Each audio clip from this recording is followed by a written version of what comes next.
Guys, so this morning, The Haunting of Bly Manor dropped on Netflix. This is 9 episodes of suspense and twists and turns, and it can get confusing, and there's a lot to unpack, especially as we get later on in the series, and all the twists and turns are revealed. So in this video, I'm going to give you the ending explained and little bits and pieces from the series that can be confusing explained. So massive spoilers. If you have not finished watching The Haunting of Bly Manor yet and you do not want to be spoiled, stop this video, bookmark it, save it, email it, share it everywhere, comment below, all that stuff, but save it, and come back after you watched it. Please come back. Be sure to come back, subscribe, and hit the notification bell, and come back.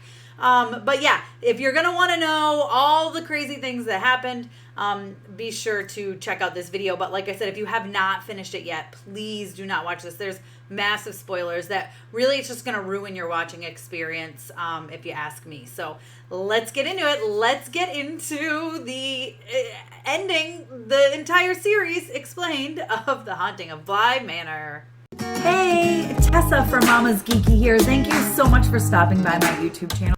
Okay, guys, so first of all, I told you this in my spoiler-free review. You do not have to watch The Haunting of Hill House before this. Yes, there are some of the same actors and actresses. However, it is very much like American Horror Story, where it's a completely different story. Still super creepy, still super weird, still super confusing at times, but completely different. So don't worry. I've had a lot of people asking me that, and a lot of people saying, please, please, please tell me, do I have to watch Haunting of Hill House? No, you don't. All right, so let's get into it. Okay, so again, major spoilers for the entire season of The Haunting of Bly Manor. So, I know I was confused by the guy with the glasses at first, right? Danny, who is the new au pair of Flora and Miles, the adorable little perfectly splendid children. She is taking care of them, and every time she looks in a mirror, she sees this guy with glasses. Turns out it's her fiance. So this guy, Edmund, however you would like to call him, they were friends when they were younger, and then they became childhood sweethearts, and then they got engaged. And now they're planning a wedding, and she is realizing, I cannot do this anymore. This is not who I am. She's actually gay. She's a lesbian, and she does not want to marry him. She doesn't want to do that. She's been trying to tell him so many times, and she just hasn't been able to. And we got little hints of this, the way she looked at Jamie, the gardener.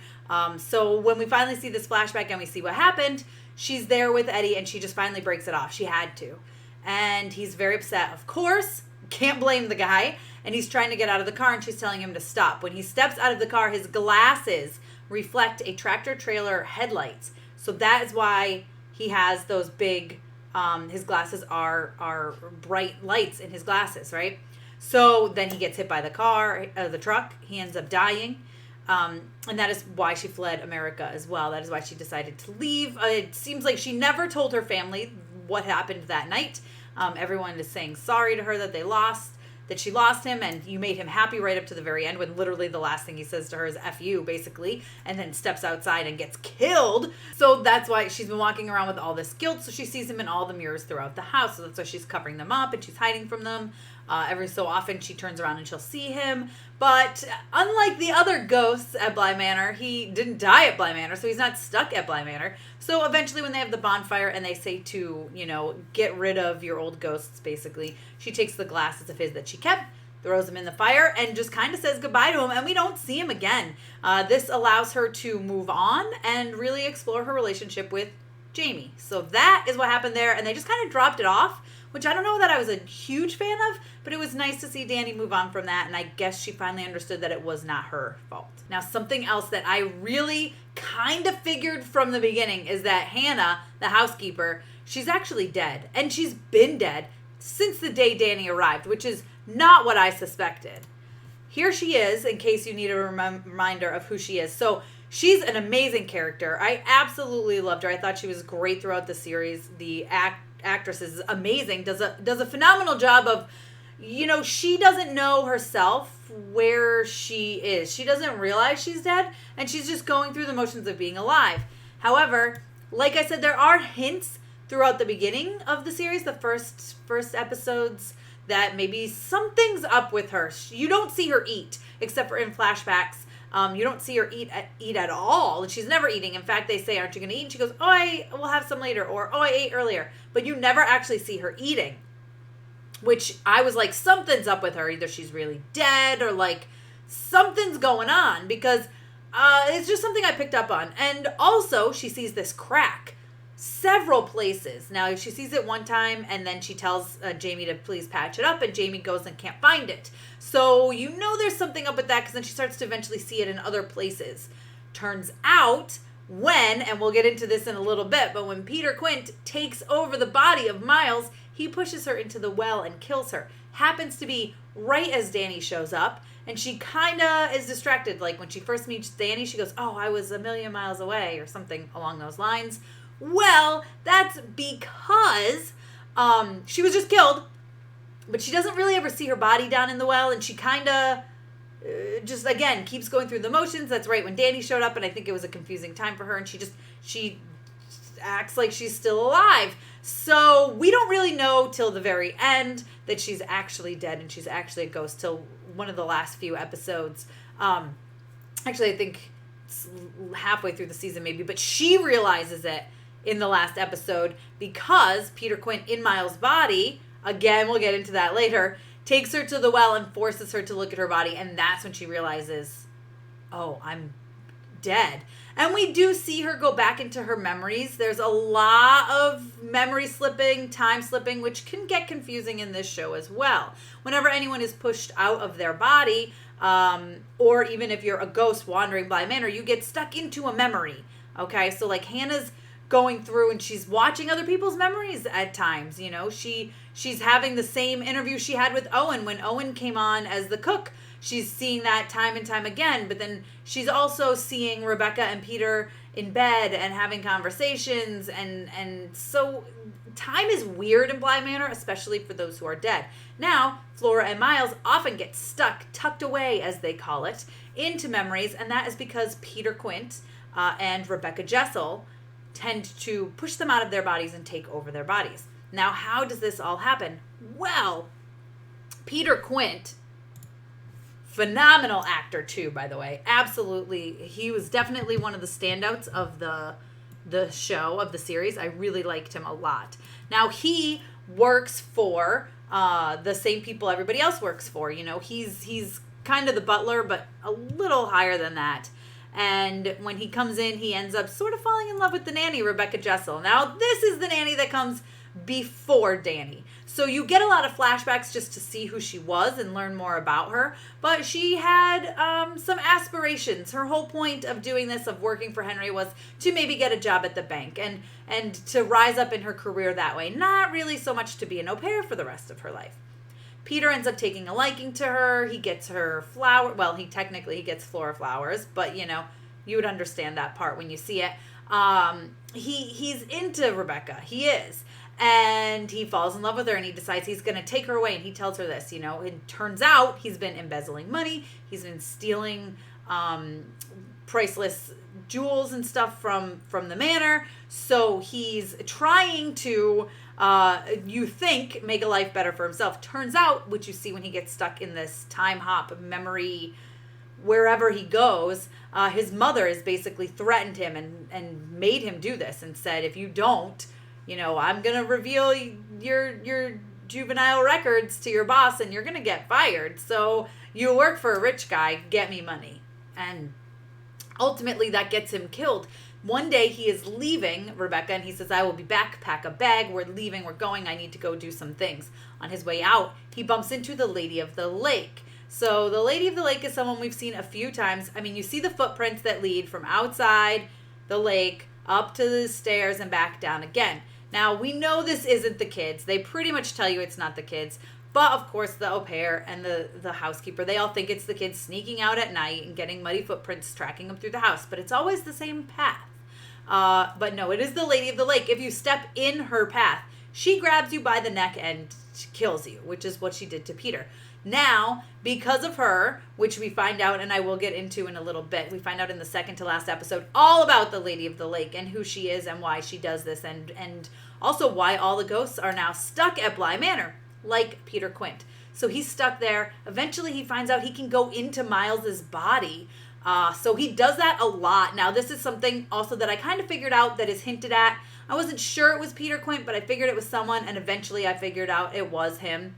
Miles goes off and he changes. He'll be smoking a cigarette outside, or asking for alcohol, or trying to watch Danny undress, or saying things like, "Ooh, you're cute when you blush." But he's Peter Quint inside Miles's body, which is why, again, this actor is absolutely phenomenal.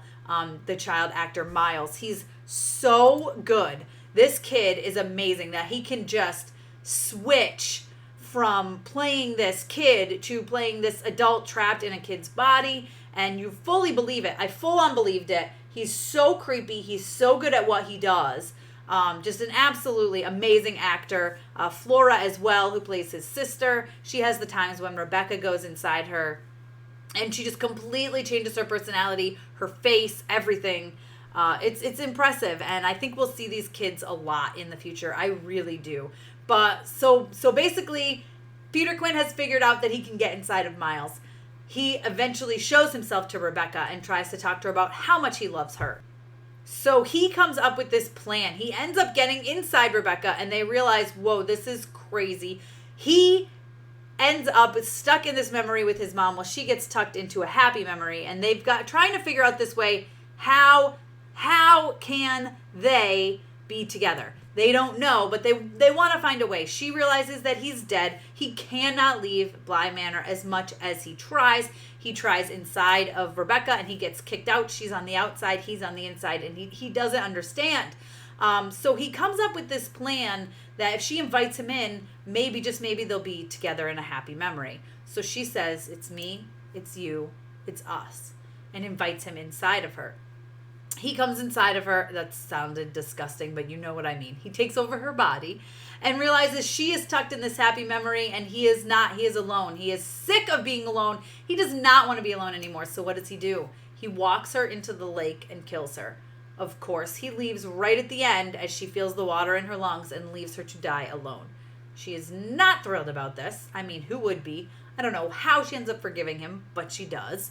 And so now she's dead and she's stuck at Bly Manor. So everybody's talking about, wow, they can't believe Rebecca killed herself, all these things that Peter Quint did to her, when Peter Quint is, in fact, the one who killed her. He walked her right into that water, and he murdered her.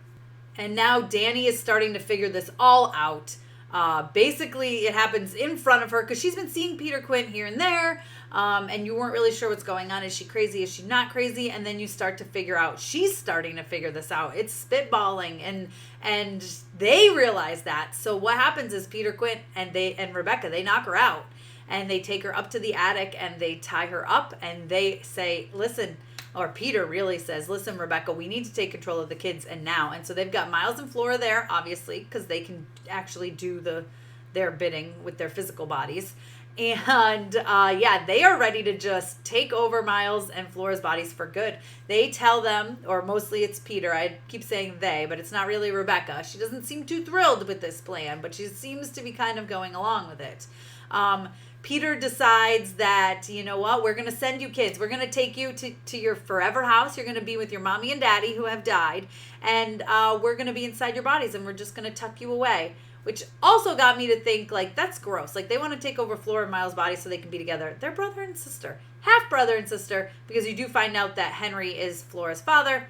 Still disgusting. I don't know what their thoughts or plans were there. But whatever, that's what they were going to do. So they were going to tuck them away and just take over their bodies. And so Peter does this to Miles, and you think Miles is lost, and it looks like Rebecca does that to Flora. When Miles/Peter decides to leave to take Hannah to show her body in the well and show her, "Listen, you died." Miles leaves to do this. Rebecca shows herself and says, "Listen, I didn't go inside Flora." Flora said she had me pretend. And Rebecca says, Danny, you need to get Flora and get out of here now. Just get as far away from here as you can. So Rebecca ends up betraying Peter Quint here. I mean, who can blame her? He literally murdered her. He took her over her body and made her drown herself. Abandoned her at the end so that she was the one who felt death too. He didn't even take the death for her. Crazy, but can't blame her for turning her back on him. And of course, she also loved these children. She didn't want to do that to them. She didn't want to ruin their lives and take over their lives. So Now we have Danny running out of the house with Flora, and they come in the path of the Lady of the Lake. And she grabs Danny by the neck and starts to drag her in the house. And that is the end of the third to last episode, episode 7. So episode 8 is all about the Lady of the Lake. And you learn that there's Viola and Perdita, who were sisters. This is a long time ago. This is at Bly Manor. Viola is very strong-willed, and she marries this man and has this baby and then gets sick. Gets the lung, they call it. So she is told she has 1 year to live. She ends up living for like 6 years or something crazy while she's sick. Her husband can't be really near her. Her sister really can't be near her very much, although she seems like she is. And her daughter can't be near her. So eventually her sister convinces herself that out of mercy she's going to kill her. And so Perdita murders her. She puts her hand over her mouth and kills her. Now, turns out, well, maybe she wanted her husband and her family a little bit. So, because she ends up marrying her husband. But, mercy. It was a mercy killing, sure thing. Well, anyway, before she died, Viola put all of her lovely riches. She had a thing for nice satin dresses and fancy jewels, and she put them all in a trunk in a chest and locked them away and told her husband, give this to our daughter when she's old enough. Nobody else, just our daughter. So she's dead, but she's so strong-willed that she hasn't left Bly Manor. She basically hangs out, her soul hangs out inside the chest, just waiting for her daughter to open it up again. It's a little bit heartbreaking because when it opens, it's not her daughter. It's her sister, Perdita, who stolen the key and decided, I want these things. We're losing money. This is the smart thing to do. Let's take these. Let's sell them. Whatever. What have you. Well, when she sees her sister there, she murders her. So Viola ends up murdering her sister. She goes back into the chest waiting for her daughter. When her husband, and Perdita's husband, so technically, sees this, he freaks out. They decide they're going to leave, but he doesn't want to take the chest with him. He's a little superstitious. He's a little afraid that when it gets opened, maybe his daughter's going to die. I mean, he doesn't know that his wife's soul is living in there. So before they leave, they dump it in the lake. Ta-da! Viola is the Lady of the Lake. So here you go. She has been wandering because they say she sleeps, she forgets, she wakes, she walks, she goes back. She's been looking for her daughter. So that's why it's the same path from the lake up to the room where she would sleep with her daughter and back down. But anyone along the way, she grabs them and takes them with her, which is what happened to Peter Quint. And it was about to happen to Danny until Flora stands in the way. She sees her as her daughter. She lets Danny go and she takes Flora. She walks her back. She's about to drown her in the lake. And Danny sees it. Danny has seen what happened with Peter Quint and Miles and Rebecca and Flora. And so she looks at Viola, who turns around. Again, she's got that no-face thing. She's so creepy. And she says, it's me, it's you, it's us. And she invites her inside of her. So now, everybody who is a ghost that has been trapped at Bly Manor leaves. Peter Quint leaves. Hannah leaves, unfortunately. And it's very sad because Hannah and Owen were really starting to fall in love. And poor Owen is very upset about it. Everybody, there's all sorts of other ghosts. There's someone up in the attic that we've been seeing. Turns out that was Perdita, Viola's sister. She leaves. I mean, all of these ghosts are able to finally leave the grounds of Bly Manor. So the living leave as well, of course. Henry has showed up. He takes Miles. Miles is actually okay because Peter was able to leave, which is great. And they go off. Jamie and Danny end up having this life together. I mean, Danny says eventually she's going to consume me, and she knows it. And she's waiting for this to happen, but she's still living her life with Jamie, having an absolute blast with Jamie, ends up proposing to her, which made me cry a little. It was very cute. And she said, I know we can't technically get married because this was before gay marriage rights. But she says, but I will know. We'll wear the rings and we'll know. And then you see Danny one night, and they even go to visit Owen, who has made this restaurant in Hannah's honor, has a photo of Hannah up and everything, which is very sweet. He talks about how Henry and the kids have gone to visit him, how Flora is now 17 and absolutely in love, and that the kids don't remember anything about Bly Manor. They remember they used to stay there when they were kids, but they don't remember any of the hauntings that went on there. None of that. They don't recall it at all. So then we see Danny and Jamie in bed, and Jamie is asleep, and Danny has this urge, this will to strangle her to death, to kill her. And that's Viola coming out inside of her. So she realizes she needs to leave. She leaves a note. She goes back to Bly Manor. She walks herself into the lake, and she kills herself. And she does so as a sacrifice. So it's her in the lake now, and she can control Viola. And as much as she wants to leave and go out and hunt other people down and kill them and put them into this despair with her, Danny holds it back. Jamie ends up going out to Bly Manor to see her. She sees her down at the bottom of the lake. She's freaking out. But, she's not taken. So then we get to the very end where at the very first episode there is a wedding rehearsal. There's going to be a wedding the next day, and this woman has decided to tell this story around the fireplace. Well, now it is revealed, that woman is Jamie. And the woman getting married is actually Flora.